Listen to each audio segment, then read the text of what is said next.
మనకి present USA పరిస్థితి చూస్తే ఎవరు కూడా యూఎస్ఏని పట్టించుకుంటున్న సిచ్యువేషన్ అయితే కనిపించట్లేదు.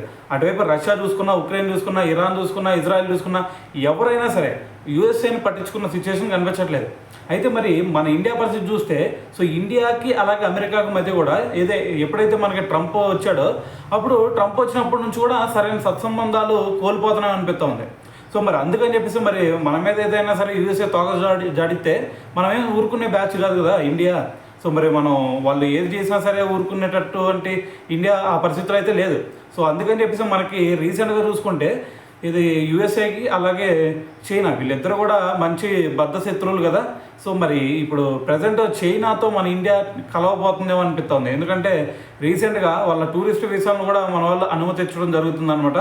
సో దీంతో మరి రష్యా, ఇండియా, చైనా సో ఈ మూడు కనుక కూటమికి ఏర్పడితే సో మరి యూఎస్ఏ ఖచ్చితంగా తొలగాల్సిన సిచ్యువేషన్ వచ్చింది.